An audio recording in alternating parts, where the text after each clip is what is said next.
Have you ever loved someone so deeply that the thought of letting go felt like death itself?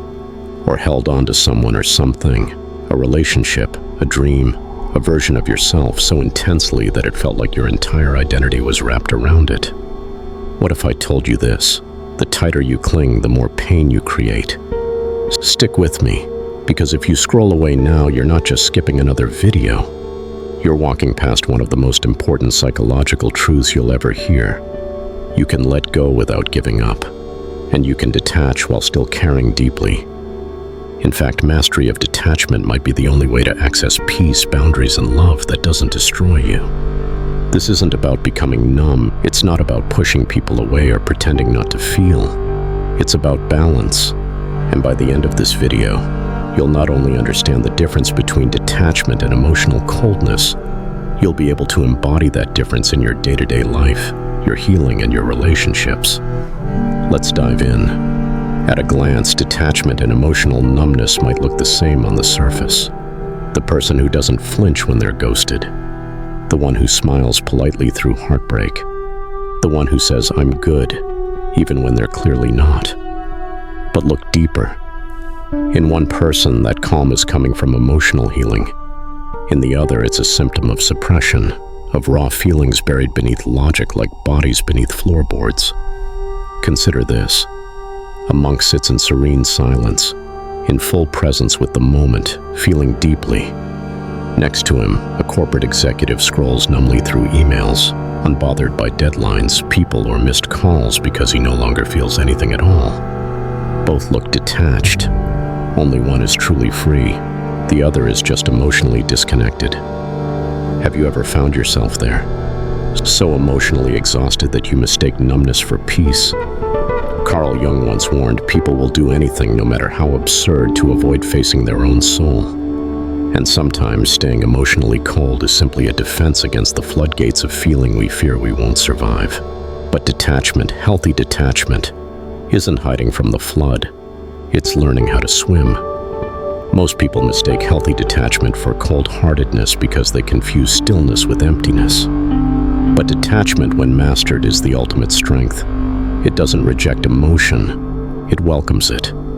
It just doesn't drown in it. To live detached is to love without possession, to act without obsession, to care without controlling. It is one of the rarest psychological arts. But why is it so difficult? Because most of us were never taught how. From the moment we were born, we were taught to cling, to parents, to ideals, to roles, to identities. Freud speaks of the primal attachment to the mother as the foundation of the psyche. And those early bonds shape us, sometimes for life. If our needs weren't met as children, if love was conditional or safety uncertain, we didn't learn how to be alone.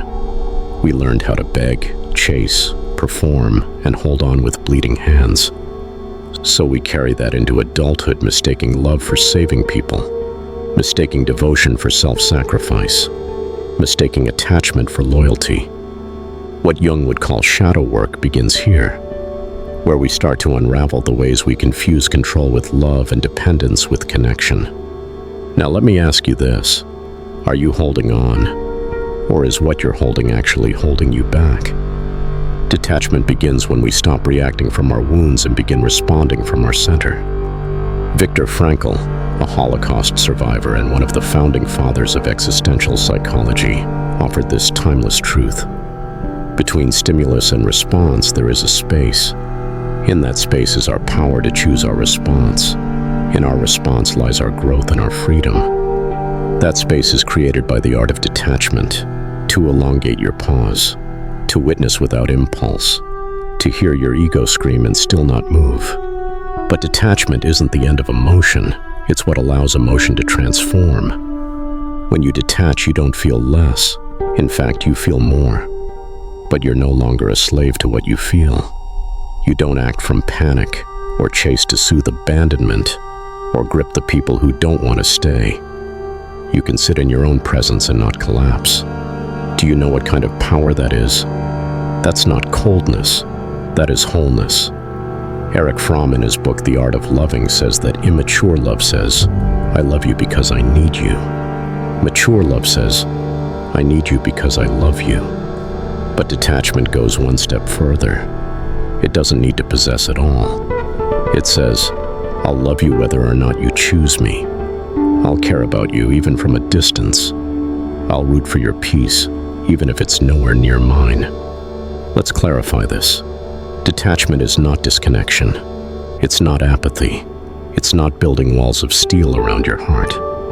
Apathy is what happens when you're out of hope. Detachment is what happens when you're finally full of clarity. It is not giving up, it is letting go of the illusion of control. It is not caring. It is seeing that clinging, consuming, and entitlement are not love. They're fear in disguise. Alfred Adler taught that much of adult suffering comes from a deep inner battle with the feeling of inferiority. We attach too tightly because deep down we fear we aren't enough. That if we don't hold on to the job or the person or the image, we'll fall into some void of worthlessness. But what if freedom lies in letting go of that very fear? Halfway through now, lean in. Because here's a question most people never ask. Can you be fully present with someone without needing to keep them? Can you hold someone's hand knowing they might walk away? Can you stop clinging and still love openly? That's the true test of enlightenment. Not silence in a cave, but silence in the face of what if they leave me? That level of emotional mastery, equanimity, is a form of courage few cultivate, but it's where real relationships begin. Because until you can love without needing, you aren't truly loving, you're trading. Abraham Maslow described human growth as a pyramid, physiological needs at the bottom, self-actualization at the top. The higher we move, the less we rely on the external for validation. People who live at the top, they live detached, not because they don't feel, but because they've realized their worth is stable. Their emotions don't command them. Their love isn't bargaining. There is no longer a desperate need to get others to act right so they can feel okay. They are already okay. True detachment, then, is a return to the self, not to self-centeredness, but to sovereignty. When you've done the shadow work, when you no longer project your unhealed parts onto others, the need to control disappears. What's left? Love. Still fierce free love. But how do you get there? Not by thought alone. You train it, like a muscle. Every time you pause before reacting. Every time you sit with the discomfort rather than soothe it externally. Every time you choose your peace over your ego's demand to be right or win or fix it, you are practicing detachment. You begin to notice your patterns, the grasping, the fixing, the silent treatments, the rescuing. You realize that most of what we call love is just unhealed trauma chasing protection. But with detachment, love becomes clean, quiet, expansive. Let's talk practical. How do you embody detachment in everyday life without becoming emotionally numb? You begin with presence. Every morning before you look at your phone, put your feet on the ground. Breathe. Feel into your body. Remind yourself, I don't need to control today. I only need to meet it. Throughout the day, practice the mantra, I can care without carrying. When emotion arises, breathe into it. Name it. This is sadness. This is disappointment. Then ask, can I observe this? Instead of becoming it. Rituals also help. Journaling out attachments and letting them go. On paper, burn the page. Meditate not to quiet your thoughts, but to disidentify from them. You are not your thoughts. You're not even your feelings. You are the space those feelings move through. And most of all, forgive yourself when you forget. Because you will. Forgive yourself for caring too much, for trying to fix, for replaying every detail and wondering if you could have said something better. You were trying to love the best you could, even in your grip. But now you know better. You cannot grip someone into staying. You cannot manipulate fate into being kind. You can only stand in who you are and allow what is yours to flow toward you freely. 3/4 through now, let me ask you, why does nobody talk about the grief that comes with the detachment? The emptiness that follows when you finally put down everything you were carrying.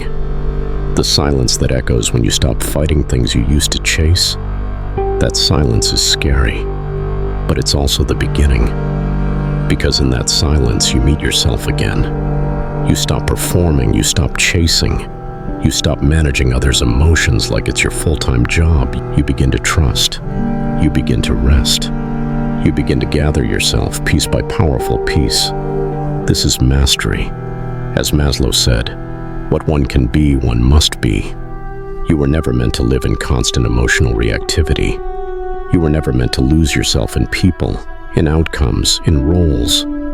You were always meant to return to your center and live from there. There's a story I want to leave you with. A student once held a small bird in his hand and asked his teacher, "How do I know if I truly love it?" The teacher smiled. "Open your hand," he said. And so the student did. The bird flew freely.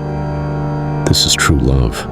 Not ownership, not fear, not grip, but release, with grace, with trust, with the quiet faith that what is meant for you doesn't need your force, only your alignment. So if you're ready to stop holding, let this moment be your turning point. If you've made it this far, I want to know who truly understood the message. Leave the phrase, "I protect my peace," and set clear boundaries in the comments, and let's see how many of you really grasp what it means to love without fear and to let go with grace. If this video made you question something, if it made you see things from a different angle, like and subscribe, because this is just the beginning. I'll see you in the next video. And remember, detachment isn't the absence of love. It's the realization that your peace was never meant to be held hostage.